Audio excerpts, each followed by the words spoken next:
वसुदेवसुतं देवं कंस चाणूरमर्दनम् देवकी परमानंदम कृष्णं वंदे जगद्गुरुम्।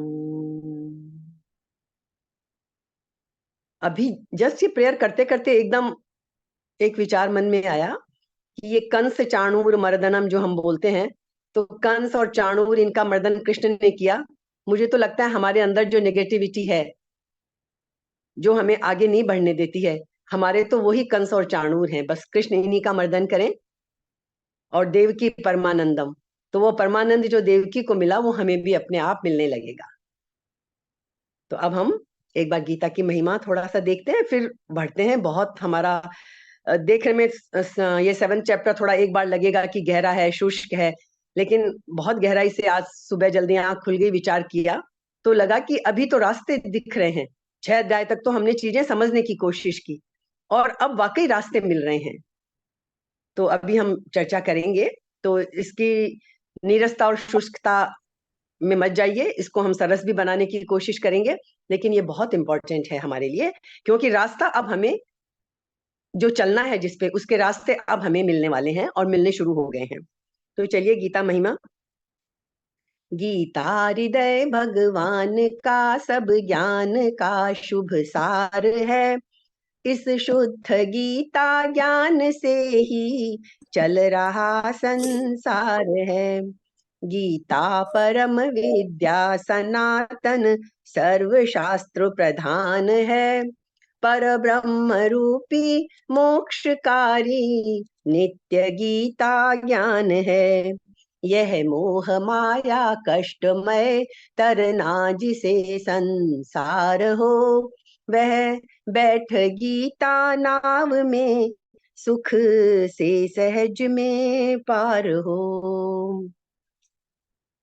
तो अब हम तीसरा श्लोक जो हमारा चल रहा था, उसका थोड़ा अर्थ समझ के, अर्थ हमने समझ लिया था उसका नॉर्मल, थोड़ा सा उसको समझ के हम जो आज अच्छे से समझ में आई चीज, एक बार पढ़ते पढ़ते लगा था कि ये तत्वतः है और पूरी तरह है, ये क्या है। तो जब उसका गहन चिंतन और विचार किया तो जो चीजें समझ में आई कि क्यों हम नहीं कर पाते हैं, वो हम आज चर्चा करेंगे। तो क्या था हमारा, मनुष्याणाम सहस्रेषु कश्चिद यतति सिद्धये यततामपि सिद्धानाम कश्चिन माम वेत्ति तत्वतः। क्या कहा था कृष्ण ने अर्जुन को?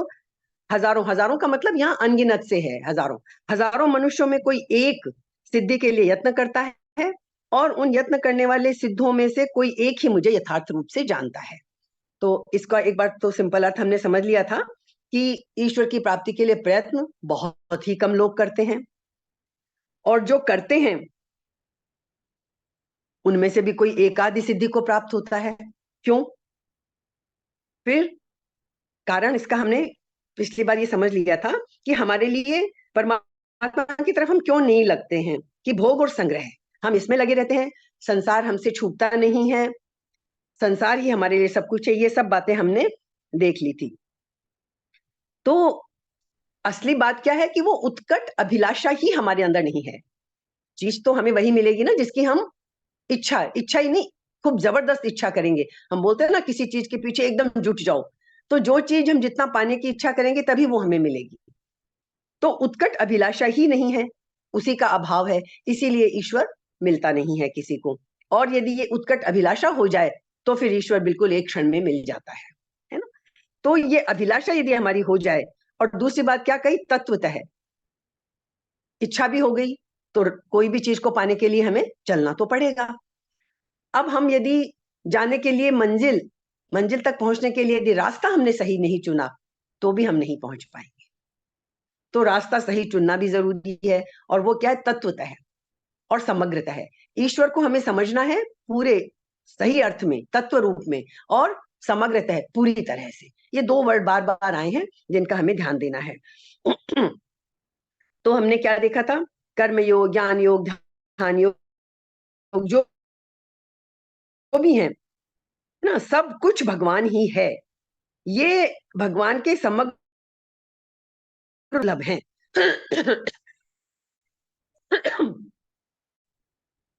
इसी अध्याय में आगे आएगा, हमारा चल भी पड़ते हैं ईश्वर के लिए, लेकिन वो जो है ना, पूरी तरह से हम समर्पण कर दें और वो कर दें। बस इन्हीं चीजों की आज हम थोड़ी सी चर्चा करेंगे। बहुत ही अच्छा श्लोक है ये 3 श्लोक शुरू किए हैं। इनमें बताया गया है कि क्यों नहीं हो पाते हैं, और फिर क्यों जरूरी है, और हो जाएगा तो क्या हो जाएगा, क्या चीजें हमें जाननी है, ईश्वर कौन है। यही सब प्रश्न तो उठते हैं ना हमारे मन में। ईश्वर कौन है, क्या है, कैसे मिलेगा, ये सब शंकाएं हमारे सबके मन में उठती रहती हैं, और इसी के ऊपर सारा दर्शन जो तर्क करते रहते हैं, और सारी भक्ति जहां समर्पण होता है। तो हमें ये सारी बातें अच्छे से समझ लेनी है। उसके बाद आगे चौथे से कृष्ण बताना शुरू कर देंगे कि ईश्वर का स्वरूप क्या है, ईश्वर को कैसे हम महसूस कर सकते हैं, क्या कर सकते हैं। वो चौथे श्लोक से, सॉरी, चौथे अध्याय से नहीं, चौथे श्लोक से हमारा शुरू हो जाएगा। तो इस तीसरे श्लोक को आज हम अच्छे से समझ लेते हैं। कश्चिन माम वेत्ति तत्वतः। भाई क्या कारण है कि कुछ ही लोग इसे तत्व से समझ पाते हैं, सारे लोग क्यों नहीं समझ पाते तत्व से। कृष्ण ने तो इतना भी कह दिया कि खूब प्रयत्न कर लो, फिर भी नहीं समझ पाओगे। तो इसका देखिए, एक आज हम बहुत लाइट उसमें रहते हुए एक कहानी से शुरू करते हैं कि क्यों नहीं ईश्वर के दर्शन हम क्यों नहीं कर पाते हैं। तो कहानी शायद आप लोगों ने सबने सुनी होगी। एक बहुत ही अच्छा राजा था, न्यायप्रिय राजा था। तो बड़ा प्रजावत्सल था, अपनी प्रजा का ध्यान रखने वाला, बहुत धार्मिक प्रवृत्ति का, बहुत ही अच्छा राजा था। उसने बड़े खूब अपनी तपस्या में लगा रहता, प्रजा का पालन बहुत अच्छे से करता। मतलब भगवान उससे खुश हो गए। उसके सब अपने अपने इष्ट की पूजा करते हैं, ये हमने देखा। और यहाँ भी हम कई बार गीता में देख चुके हैं कि जितने देवी देवता ये सब हैं, ये सब ईश्वर के ही प्रतिरूप हैं। लेकिन हम बोलते भी हैं कि भाई पत्तों को और उनको सींचने से क्या फायदा, जड़ को सींचो। तो हमें मूल रूप से जो सत्ता है, सार्वभौमिक सत्ता जो ईश्वर है, हमें उस पर कॉन्सेंट्रेट करना चाहिए। लेकिन फिर भी हम लोग अपनी अपनी रुचि के अनुसार अलग अलग देवी देवताओं को पूजते करते हैं। तो राजा कृष्ण ने उन्हें दर्शन दिए राजा को। और भाई राजन, मैं तुमसे बहुत प्रसन्न हूँ, बोलो तुम्हारी क्या इच्छा है। दर्शन, भगवान का दर्शन पाने के लिए तो तपस्या करते थे सब लोग। तो वो प्रजा को बहुत चाहता था राजा। तो उसने क्या कहा कृष्ण से, भगवान मेरे पास तो आपका दिया सब कुछ है, मैं संतुष्ट हूं अपने जीवन से, राजा हूं, प्रजा मेरी सुखी है, सब तरह से मेरे को कोई तकलीफ नहीं है। बस मेरी एक ही इच्छा है कि आपके दर्शन करके जो आनंद मुझे मिला है, आप मेरी सारी प्रजा को दर्शन दे दीजिए। अब बहुत समझाया भगवान ने राजा को कि राजन ये पॉसिबल नहीं है। दर्शन तो, मेरे दर्शन तो सबको अपने अपने किए से मिलेंगे। कोई दूसरा प्रार्थना करे कि भगवान इसको भी दर्शन दे दो, इस तरह से नहीं होता। हमको उस योग्य बनना पड़ेगा कि वो ईश्वर हमें दर्शन दे। तो राजा तो माना ही नहीं किसी भी तरह। तो भगवान तो हैं, भक्त के सामने झुकते हैं, उनके तरीके अपने हैं भक्त को समझाने के। तो भगवान झुक गए। तो उन्होंने कहा ठीक है राजा, तू नहीं मानते हो तुम, तो ऐसा करो कि पहाड़ी के पास ले आओ सारी प्रजा को, अगले दिन, अगले दिन सुबह ले आओ, मैं दर्शन दे दूंगा सबको। राजा ने भगवान को बहुत धन्यवाद दिया, सारे नगर में ढिंडोरा पिटवा दिया कि कल सुबह सब मेरे साथ चलो, भगवान दर्शन देंगे। अब चल पड़ी सारी प्रजा साथ में। चलते चलते रास्ते में, ये सब कहानी आपने सुनी होगी, किसी भी और रूप में सुनी होगी। रास्ते में एक स्थान पे तांबे के सिक्कों का पहाड़ आया। तो कुछ लोग भाग पड़े उधर, धन देखकर। चाहे वो तांबे के ही सिक्के थे, उन्हें क्या पता कि और आगे कुछ और अच्छा मिलने वाला है। वो तो एक बार जितना जितना था, तांबे के सिक्कों की तरफ दौड़े, पोटलियां भरी, लौट गए कि चलो मिल गया हमें तो। राजा को बड़ा दुख हुआ। राजा ने बहुत कहा कि अरे हम ईश्वर के दर्शन करने जा रहे हैं, तुम ये सब तांबे वांबे के चक्कर में पड़े हो। पर कोई नहीं सुनने वाला था। राजा खिन्न मन से आगे बढ़ा। कुछ दूर चली तो लोगों को चांदी के चमचमाते सिक्कों का पहाड़ दिखा। अब तांबे वाले से भी ज्यादा लोग जो तांबे के में मन मार गए थे, चांदी की तरफ दौड़ पड़े, और खूब पोटलियां भर भर के वो भी चले गए आगे। तो अब क्या, ऐसे ही आगे बढ़े, सोने के सिक्कों का पहाड़ आया, बच्चे खुचे लोग भी चले गए। सोने की चमक ने सबको अभिभूत कर दिया। अब खाली राजा और रानी शेष रह गए। खिन्न था राजा, लेकिन बोले चलो देखो, राजा ने कहा देखो कैसे हैं सब लोग, भगवान से मिलने का महत्व ये लोग जानते ही नहीं है। भगवान के सामने क्या है दुनिया की दौलत पर, देखो ये तो दौलत के पीछे पड़े हैं। रानी ने भी राजा की बात का समर्थन किया और आगे बढ़ने लगे दोनों पति पत्नी। कुछ ही दूर चले होंगे कि सामने बहुत चमचमाता सप्तरंगी आभा बिखेरता हीरों का पर्वत आ गया सामने। बस रानी से भी नहीं रुका गया। रानी भी चल पड़ी उस तरफ और हीरों की गठरी बांधने लग गई। यह देखकर राजा को बहुत ही ग्लानि हुई मन में और बहुत ही दुखी मन से वो अकेले ही आगे बढ़ गए। राजा जब पहुंचे वहां भगवान के बताए स्थान पर, तो देखा उन्होंने कि भगवान इंतजार कर रहे हैं। राजा को देखते ही भगवान मुस्कुराए और बोला, भाई कहाँ है राजन, प्रजा तुम्हारी, तुम तो आज प्रजा को लेके आने वाले थे। राजा जानता था भगवान सब कुछ जानते हैं, निराश होकर उसने सिर झुका दिया। कोई प्रजा नहीं पहुंची भगवान के दर्शन करने। तो कारण समझ में आ गया ना कि क्यों नहीं भगवान के दर्शन होते। हमारे लिए संसार का आकर्षण छूटता ही नहीं है। हम तो संसार को ही सब कुछ माने बैठे हैं, हमें ज्ञान ही नहीं है। और उसका कारण क्या है, क्यों? क्योंकि ईश्वर को हम जानते ही नहीं है। दो बातें हैं इसमें, देखिए बहुत गहराई में जाके देखें तो दो बातें हैं। एक तो ये कि ईश्वर को हमने देखा नहीं, हम कभी उसके बारे में बहुत ज्यादा जानते नहीं, हमें लगता है पता नहीं ईश्वर कोई है भी कि नहीं, क्या है। अभी ये संसार तो दिख रहा है और इसी को अच्छे से जीवन जियो तो ये सब कुछ हो जाएगा। दूसरा एक कारण ये भी तो हो सकता है ना कि जब ईश्वर सर्वव्यापी है, सबके अंदर है, मतलब हम ईश्वर से अलग हैं ही नहीं, तो जो चीज इतनी पास होती है हमारे, उसको हम अनुभव नहीं कर पाते। जैसे मछली है, समुद्र के अंदर है, तो वो समुद्र को कभी नहीं खोजती, उसे पता ही नहीं कि समुद्र मेरे से कोई अलग चीज है क्या। वो तो बस समुद्र को तो टेकन फॉर ग्रांटेड। तो ईश्वर को भी हमने ऐसे ही ले रखा है, हम समझते ही नहीं, और वो इतना पास है हमारे कि हम उसका अनुभव तो कर नहीं पाते हैं। यदि हम चाहें तो कर सकते हैं। अब इसमें बहुत सारी बातें आएंगी जो हम साधारण रूप से भी जो छोटी छोटी चीजें समझते आए हैं, उनका कितना गहरा अर्थ है। जैसे संतोष की बात हम समझेंगे थोड़ी सी आज। संतोषी सदा सुखी बोल देते हैं हम, तो हमको लगता है कि जो कुछ हमें संसार में मिला है उसमें संतोष करें तो हम सुखी रहेंगे। ये तो इसका एक बहुत साधारण सा अर्थ है।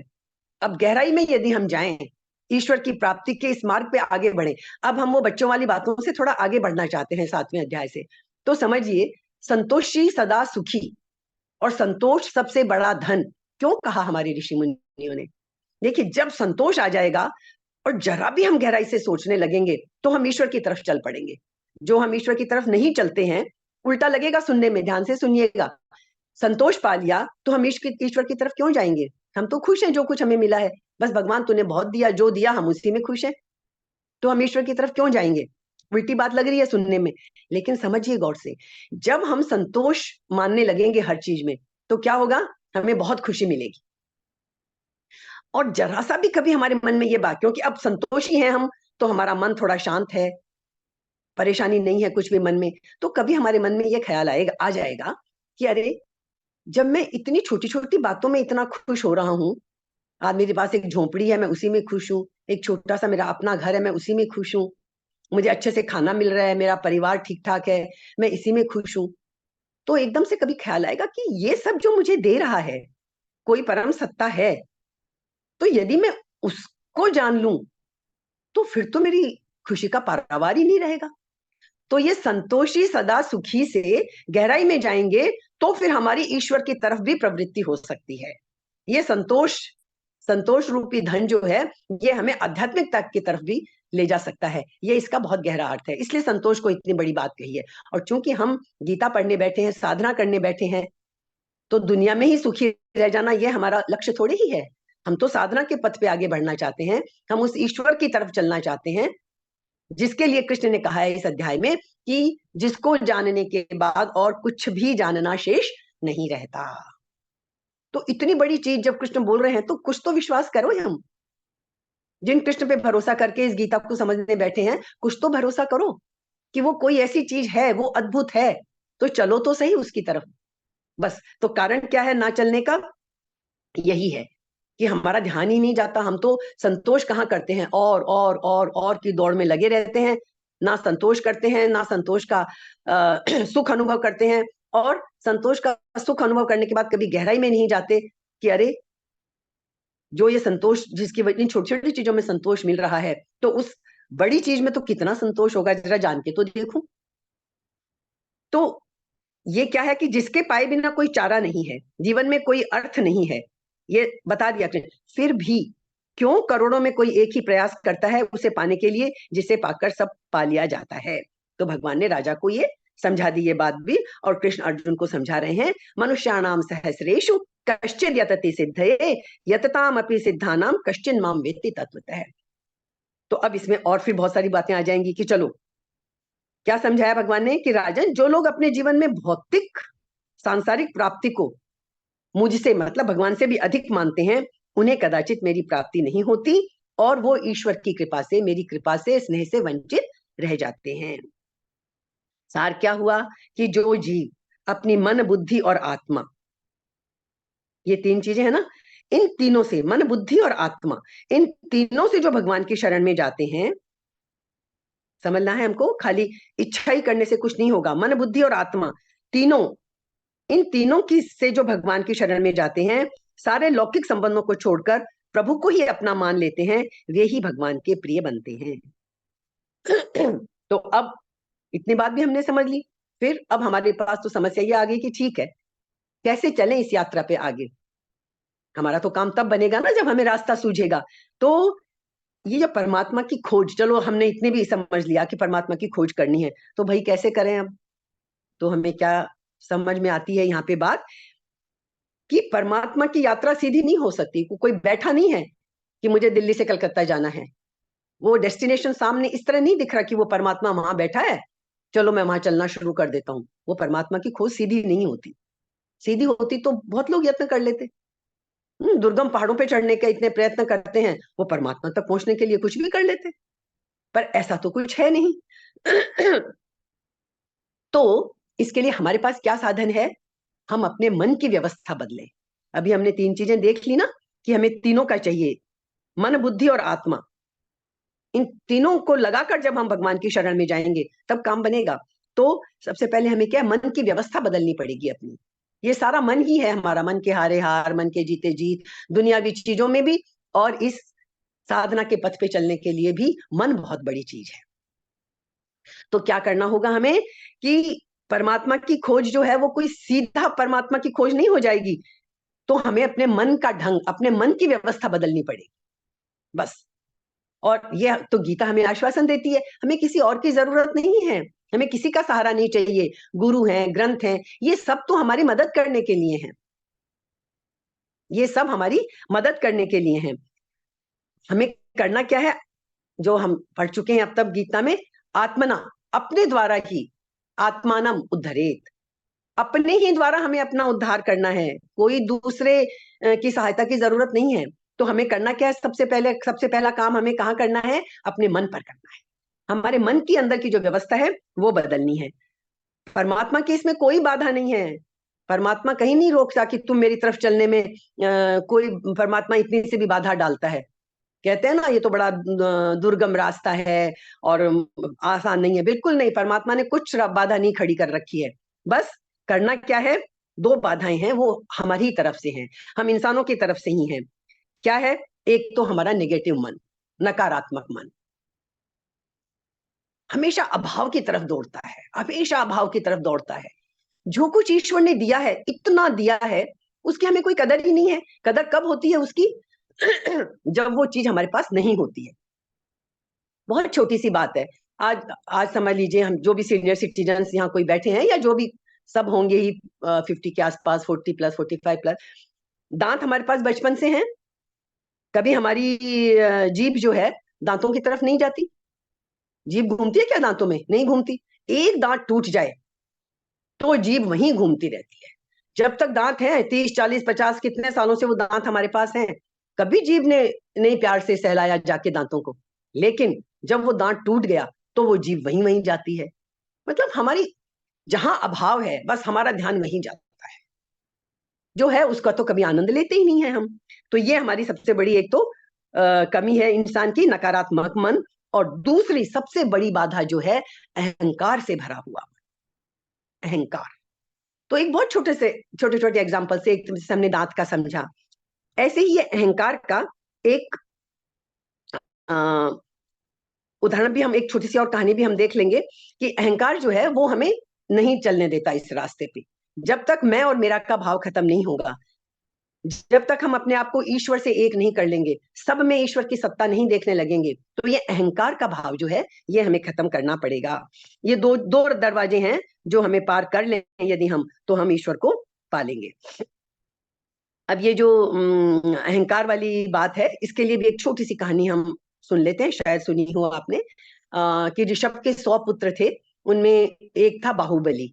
तो सबने संन्यास ले लिया था, जैन धर्म की कहानी है। तो सब कईयों ने, उनके पुत्रों ने संन्यास ले लिया था। बाहुबली भी संन्यास लेना चाहते थे, बहुत सुंदर, बहुत यशस्वी, नाम ही बाहुबली उनका, बड़ा लंबा चौड़ा शरीर और यशस्वी, वो भी लेना चाहते थे। अब हुआ क्या कि उनसे पहले उनके छोटे भाई ने दीक्षा ले ली। अब जो पहले दीक्षा ले ले तो वो बड़ा हो गया, आप उनको प्रणाम करोगे। तो बाहुबली को ये बात नहीं बर्दाश्त हुई कि मैं अपने छोटे भाई को प्रणाम करूं, आ गया अहंकार बीच में। तो उसने कहा करना तो है मुझे, साधना तो करनी है, जितनी बताई है सारी साधना मैं खुद ही क्यों ना कर लूं। तो उन्होंने बड़ी कठोर तपस्या शुरू कर दी। मतलब कहते हैं इतनी जबरदस्त तपस्या की थी उन्होंने, बहुत डिटेल में नहीं जाते, हम समझ लेते हैं कि वो हिले नहीं। मतलब इतनी तपस्या कि पत्थर हो गए, उनके कानों पे पक्षियों ने घोंसले बना लिए, उनमें अंडे दे दिए, क्योंकि वो हिलते ही नहीं थे, है ना। बेलें उग गई उनके, हम कई ऋषियों की तपस्या की कहानियां हमने सुनी है, बेलें उग गई, उनमें फूल आ गए, कुछ नहीं, उन्हें कोई मतलब नहीं, वो तो अपनी तपस्या में लीन थे। जब ऋषभ को पता चली ये बात की कारण क्या है, इतना तपस्या में वो लगा है पर कहीं तो कोई बात अटकी हुई है, और वो तो बहुत बड़े संत थे, वो समझ में आ गया उन्हें। तो उन्होंने अपनी बेटी, जो एक बहन थी बाहुबली की, उसको भेजा कि तुम जाओ। वो गई, उसने देखा भाई की क्या स्थिति है, इतनी तपस्या में लीन है, तो उसने एक भजन गाया जिसका कुछ अर्थ ऐसा था कि भाई अब तुम जरा अपने सिंहासन से नीचे उतरो, तुम जरा जिस हाथी की झूल पे बैठे हो जरा उससे नीचे उतरो, इस तरह का एक भजन उसने गाया। वो जब उसकी अंदर तक पहुंचा और उन्हें समझ में आई बात, और वो जब उस सिंहासन से, उस हाथी के झूल से नीचे उतरे, और वो घटना घट गई, वो अहंकार उनका विगलित हो गया, उन्होंने जाके अपनी बहन के चरण पकड़ ली। तो सब कुछ तपस्या की, लेकिन वो जो एक ईगो, वो जो अहंकार अटका पड़ा था, वो उस बहन के भजन ने, बस वो एक छोटी सी बात अटकी पड़ी थी और वो दूर हुई, और बाहुबली के लिए वो घटना घट गई जिसके लिए ये सारा गीता का ज्ञान, सारा ज्ञान जो हम कहते हैं कि वो आत्म साक्षात्कार का क्षण, वो कैसे आए। तो ये पढ़ते पढ़ते, ये सुनते, इच्छा होती है ना कई बार हम लोगों की भी, कि काश हमारे भी जीवन में वो क्षण आए, हम भी महसूस तो करें क्या होता है वो आत्म साक्षात्कार का क्षण, जिसके लिए सब कहते हैं गूंगे का गुड़ है, हम वर्णन ही नहीं कर सकते। तो हम, इच्छा तो हम उतनी दृढ़ता से पैदा करें। तो अब हमें इच्छा पैदा करनी है, और फिर कृष्ण क्या कहते हैं, खाली इच्छा से ही कुछ नहीं होगा, रास्ता सही चुनना है हमें, उस ईश्वर को तत्व से जानना है और समग्रता से जानना है। ये दो बातें अब हमारी, जो हमने कहा कि अब हम ग्रेजुएशन कर चुके 6 अध्याय तक, अब हमारा ये पोस्ट ग्रेजुएशन चल रहा है, समझनी है हमें बातें अब, कि आखिर हम पाए कैसे। खाली जानकारी तो हमारा लक्ष्य है नहीं, हमारा लक्ष्य है उस ईश्वर को पाना। तो उसके लिए अब हमें रास्ते मिल रहे हैं। तो ये तीसरा श्लोक जब हमारा थोड़ा सा और समझ लेते हैं कि सहस्रेषु कष्ट, कोई कोशिश करता है, ये भी हमने समझ लिया कि भाई इतनी महत्वपूर्ण चीज है। तो अब हमें समझ में आ गया कि प्रभु के रास्ते की, प्रभु को पाने की ये यात्रा सरल भी है और सर्वाधिक कठिन भी है। दोनों बातें हैं, दोनों विरोधी बातें साथ साथ है। सरल तो इसलिए है कि भाई ईश्वर तो हमारे पास ही है, पाना कहाँ है, हम ही तो ईश्वर हैं, हम ही ईश्वर के स्वरूप हैं, हमें बस खाली वो अनुभव करना है। तो हमें पाना इसलिए सरल है, हमने तो सदा से पाया हुआ ही है ईश्वर को। हम सब जानते हैं कि मोह को कहाँ ढूंढे रे बंदे, मैं तो तेरे पास में, हमारे अपने अंदर ही है। तो एक तो सरल तो इसलिए होगी कि ईश्वर कोई दूर दराज बैठा हुआ कोई हस्ती नहीं है जिसे हमें मुश्किल है, जिसको हमें खोजना है, जिस ईश्वर को। असली बात तो यह है कि खोजा तो उसको जाता है जो खो जाता है, ईश्वर को तो खोजने की जरूरत ही नहीं है, हमेशा से हमारे पास है, हमारी हर सांस में है, हमारे हृदय की हर धड़कन में है। तो इसलिए सरल है प्रभु को पाना, क्योंकि भगवान ने कभी कोई बाधा नहीं दी। ये हमको ठीक से समझ लेनी चाहिए। प्रभु को पाना सरल क्यों है, ईश्वर सदा अवेलेबल है। कैसे अवेलेबल है, हमने कितनी बार चर्चा की है, सृष्टि के कण कण में ईश्वर है, पर हमारी वो स्थिति तो बने कि हम कण कण में ईश्वर को देखें। हम तो जब इस स्थिति में पहुंच जाएंगे कि कण कण में एक छोटी सी चीज, मिट्टी के ढेले से लेकर और इंसान तक, किसी भी चीज में जब हम कण कण में ईश्वर को देखने लगेंगे, तो फिर ईश्वर तो सब जगह मौजूद है। मेरे यहाँ में ईश्वर तो सरल तो इसलिए है कि ईश्वर सब जगह अवेलेबल है, सदा उपलब्ध है। लेकिन उसको पाना कठिन क्यों है? क्योंकि हम ईश्वर की तरफ देखते ही नहीं है, हम तो पीठ घुमा के खड़े हैं। संसार की तरफ तो हमारा चेहरा है, हमें तो संसार की चीजें अभी खींच रही हैं, बुरी तरह से खींच रही हैं। मान भी चाहिए, पद चाहिए, प्रतिष्ठा चाहिए, सब कुछ चाहिए हमें, है ना, छोटी छोटी खुशियां चाहिए, सब कुछ चाहिए। और ईश्वर की तरफ से हमने पीठ कर रखी है। पीठ करके खड़े हुए हैं हम ईश्वर की तरफ से। तो सारी मुश्किल यही है हमारी। उस ईश्वर के मंदिर के द्वार तो खुले हैं, लेकिन यदि हम मंदिर के द्वार पे जाके देखेंगे सामने की तरफ, तो मूर्ति के दर्शन करेंगे। पीठ करके खड़े हो जाएंगे, मंदिर तो हमारे बिल्कुल पास में ही है, लेकिन हमें दर्शन नहीं होंगे। तो हम क्या करते हैं, हमने खाली पीठ ही नहीं कर रखी है, और भी आगे हम तो महान हैं, हम इंसान तो हमने और भी क्या कर रखा है, पीठ तो कर ही रखी है, और उस ईश्वर से दूर भागने की दौड़ में लगे हुए हैं हमेशा। संसार की चीजों के पीछे भाग रहे हैं, ईश्वर की तरफ से पीठ कर ली और दौड़ रहे हैं विपरीत दिशा में। तो कैसे मिलेगा वो हमें? नहीं मिल सकता। तो लेकिन हम दौड़ के जा कहीं नहीं सकते, क्यों? क्योंकि ईश्वर तो सब जगह है। तो जाएंगे कहाँ बच के? कहीं नहीं बच के जा सकते। हजारों हजारों जन्म भी दौड़ लें हम, तो भी हम उस ईश्वर के मंदिर से दूर नहीं जा सकते। बस करना क्या है, हमें खाली पीठ घुमानी है। हमारा जो चेहरा है, हमारा जो दृष्टि है, बस वो ईश्वर की तरफ करनी है। बस वो पीठ घुमानी है खाली हमें। वही तो हमसे नहीं होता। वो मंदिर भी वहीं मौजूद है, हम भी वहीं खड़े हैं, बस हमें अपनी पीठ घुमा के चेहरा हमें ईश्वर की तरफ कर लेना है। तो इसीलिए कृष्ण ने कहा कि ये यही मुश्किलें हैं कि करोड़ों में से कोई एक यत्न करता है, और यत्न करके भी फिर कोई कोई ही पाता है। जब यत्न कर रहा है फिर भी कोई क्यों नहीं पाता? हमने अभी एग्जाम्पल इसीलिए वो समझा, बाहुबली का। अहंकार बीच में आ जाता है। मैं तो इतनी तपस्या कर रहा हूं, मैं तो इतनी साधना कर रहा हूं। यदि साधना के रास्ते पे भी हम थोड़ा सा भी आगे बढ़ जाते हैं, तो हमें लगता है कि हम तो बड़े अच्छे रास्ते चल रहे हैं, हम तो इतना कर रहे हैं। बस ये ईगो जब तक है, ये अहंकार जब तक है, ईश्वर को नहीं पा सकेंगे। तो दोनों बातें हैं, सरल भी बहुत है ईश्वर को पाना, और कठिन भी बहुत है। अब कारण क्या है? तो हमने दो बातें समझ ली। परमात्मा क्या है? आनंद है, जीवन है, अमृत है। तो करोड़ों में कोई एक ही प्रयास क्यों करता है? भाई इतनी अच्छी चीज जब है, तो एक ही प्रयास क्यों करता है? तो इसके कारण को भी हम समझ लें, तो हमने देख ही लिया। एक तो ये कि भाई ये ईश्वर हमारे पास है, फिर भी हम तो वो चल कर लेते हैं कि जो चीज पास में है उसका हमें पता ही नहीं चलता। अब आदमी जहां भी जाए, परमात्मा मौजूद है। इतना ज्यादा मौजूद है परमात्मा कि हम उसकी फिक्र छोड़ देते हैं, हम उसको भूल ही जाते हैं। हमारे ध्यान की जो धारा है, हमेशा हमने अभी चर्चा की, जो मौजूद नहीं है उसी की तरफ जाती है। जैसे दांत और जीभ का एग्जाम्पल हमने देखा। तो ये हमारे मन के गहरे नियमों में से एक गहरा नियम है कि जो हमें उपलब्ध है उसकी हम विचारना ही छोड़ देते हैं। आप रिश्तों में भी देख लो, जब तक रिश्ते हमें उपलब्ध हैं हम उनकी महत्ता ही नहीं समझते। माँ बाप जब तक उपलब्ध हैं हम उनकी कोई महत्ता नहीं समझते, टेकन फॉर ग्रांटेड। जब कोई व्यक्ति मर जाता है, बस तब हमारा ध्यान उसकी तरफ जाता है। उपलब्ध है जब तक, तब तक हम रिश्तों की महत्ता भी नहीं समझते हैं। बस चल रहा है, ये तो होना ही है मेरे साथ, ये तो मेरा बच्चा है, मुझे करेगा, ये तो मेरे माता पिता हैं, करेंगे ही मेरे लिए। तो हम भूल ही जाते हैं। जब हम खो देते हैं, तब हम उसको याद करते हैं। अब मुश्किल क्या आ गई? ईश्वर को कभी हम खोते ही नहीं है। खोते नहीं है इसलिए हम उसे याद भी नहीं करते। ये सबसे बड़ी मुसीबत है। रिश्ता कोई खत्म हुआ तो हम उसे याद करते हैं, पर ईश्वर, वो तो हमसे दूर जाता ही नहीं, कभी खोता ही नहीं। कितनी गहरी बात है, खोता ही नहीं है, इसलिए तो हम याद नहीं कर पाते ईश्वर को। हमारी सबसे बड़ी मुश्किल ही यही है। तो इसके लिए फिर हम घूम फिर के आते हैं इस बात पे कि हमें तो रास्ता चाहिए। तो भाई क्या करें फिर? क्या करें हम? मन की बात हमने समझ ली। अब तो सबसे बड़ी बाधा जो है, वही हमारी सबसे बड़ी सहायता भी कर सकती है, कि जिसको हम खोते नहीं हैं, जो सदा हमारे पास है, हम उसी का चिंतन करने लग जाए। ये रास्ता है हमारे लिए। तो जैसे हम क्या कहते हैं, ये संतोष की बात भी यहीं आ गई है फिर से। हम कहते हैं ना, जो कुछ हमारे पास है उसके लिए उसमें संतोष करो, उसका शुक्राना करो।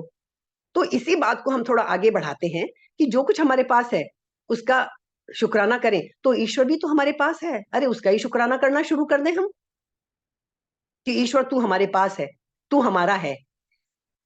तो यदि हम ये कर लें कितनी बड़ी बात हो जाएगी ना, इसके तरफ हमारा ध्यान चला जाएगा कि ईश्वर हमारे पास है, खोया नहीं है वो हमें।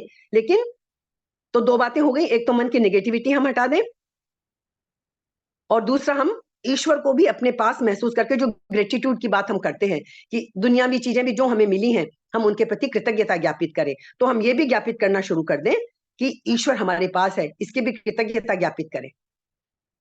जो और दुनिया के हिसाब से सबसे बड़ी चीज यही है कि जो इस वक्त हमारे पास है, हम उसमें प्रभु का धन्यवाद करना शुरू कर दें, तो हम ईश्वर के रास्ते पे अपने आप चल पड़ेंगे। कारण क्या है इसके? बहुत सिंपल से कारण है, लेकिन गहराई में यह है कि जब संतोष होगा मन में, जब अशांति खत्म हो जाएगी मन की, तो शांत मन उस प्रभु के दर्शन कर पाएगा। जैसे जब झील का पानी शांत हो जाता है तो चंद्रमा की छवि उसमें दिखती है, या हमारा अपना प्रतिबिंब भी तब हमें बिना हिले डुले दिखता है। मन जब शांत होगा तो जो परमात्मा अंदर बैठा है वो हमें दिखने लग जाएगा। तो ये जो चीजें हम बचपन से पढ़ते आए हैं, संतोष करो और ये करो वो करो, इन सब के बहुत गहरे अर्थ हैं। जब संतोष होगा, जब कृतज्ञता का भाव होगा, जब धन्यवाद अंदर से उपजेगा, तो मन की अशांति खत्म होगी। और हमने अभी सबसे पहला रास्ता क्या देखा था? मन को शांत करना है। मन की शांति सबसे पहली शर्त है। तो ये जो छोटी छोटी चीजें, इन्हीं के ही रास्ते हैं हमारे लिए, कि जब ये मन की शांति होगी तो प्रभु के दर्शन अपने आप होने लगेंगे, हर चीज में होने लगेंगे। बस तो हमें पता चल जाएगा कि हम सही दिशा में जा रहे हैं। किसी से सर्टिफिकेट नहीं लेना हमें, आपको खुद महसूस होने लगेगा कि अंदर में कितनी शांति आती जा रही है। जिन चीजों से आप पहले यूं विचलित हो जाते थे, जरा सी कोई बात हुई और विचलित हो गए, आप विचलित होना ही बंद कर देंगे। तो ये छोटी छोटी चीजें जो हैं, तो हमें करना क्या है? परमात्मा इतना ज्यादा है, सब तरफ हम, सर्वव्यापक है, सबके अंदर है, हर चीज में है, हर समय में है। ना कोई समय परमात्मा का कि कल था, आज नहीं है, कल होगा, ऐसा कुछ नहीं है ना? वो सब काल में है। तो सब तरफ वही है, आंख खोले तो वही है, आंख बंद करें तो वही है, जागे तो वही, सोए तो वही, सब तरफ वही है। जैसे समुद्र के अंदर रहने वाले जीव के लिए समुद्र घेरे रहता है उसको हर वक्त, ऐसे ही परमात्मा से घिरे हुए हैं हम, क्योंकि कण कण में ईश्वर है। जो कुछ भी हमारे चारों तरफ है वो परमात्मा ही है। ये अनुभूति जब हमारे अंदर आएगी, ईश्वर हमें मिल जाएगा। तो अब यदि हमें करोड़ों में एक बनना है, तो हमें उस ईश्वर की यात्रा पे निकलना होगा। करोड़ों में कोई एक ही मेरे लिए प्रयत्न करता है, तो हम सबसे पहला काम करें कि वो करोड़ों में एक तो बने, हम निकलें तो सही यात्रा पे। और जब उस यात्रा पे निकलेंगे और ईमानदारी से प्रयत्न करेंगे, समर्पण करके करेंगे, तो कोई कारण नहीं कि वो हमें ना मिले, बिल्कुल मिलेगा। पर हमें शर्तें तो थोड़ी सी पूरी करनी पड़ेगी। जो शुरू में था, शुरू में हमने पढ़ा था, मय्या आसक्त मनः मदाश्रयः। आसक्ति भी उस प्रभु में ही हो और आश्रय भी उस प्रभु का ही हो। दो वर्ड जो हमने पहले श्लोक में पढ़े थे वो बहुत इंपॉर्टेंट है, इसीलिए हम इन 3 श्लोकों की खूब अच्छे से समझ ले रहे हैं कि हमारे लिए यही रास्ते हैं। अब जो भी आगे हम समझेंगे वो तो हम समझेंगे कि क्या जीव है, क्या जगत है, क्या परमात्मा है, आखिर परमात्मा है क्या, वो सब टेक्निकल चीजें, सब चीजें टेक्निकल भी और भाव रूप में भी सब हम समझेंगे। तो हमें आज हम, अब हमारे पास टाइम बहुत कम बचा है, आज हम सबसे हम अपने लिए रास्ते हमने बहुत ढूंढ लिए। रास्ते क्या है हमारे पास? कि यदि हमें परमात्मा की खोज में जाना है, तो पहले तो उन करोड़ों में एक बनना पड़ेगा, और जो हमारे पास है उसको हम याद रखें, और जो हमसे दूर हो जाए उसे भूल जाएं। जो हमारे पास नहीं है, जो हमसे हटने वाला है, दूर होने वाला है, उसको भूल जाएं। आज जो रोटी है उसका आनंद लें, कल की रोटी की चिंता छोड़ दें। ये हमें करना पड़ेगा। तो ये हमने, इसकी व्याख्या में तो जाएंगे, अंत ही नहीं है इस तीसरे श्लोक को समझने के लिए। चौथे पांचवें से फिर हमारा शुरू हो जाएगा, ईश्वर का रूप क्या है, परमात्मा कैसे समझा, परमात्मा का क्या स्वरूप है, कैसे वो कण कण में व्याप्त है, किस तरह हम उसको समझ सकते हैं, ये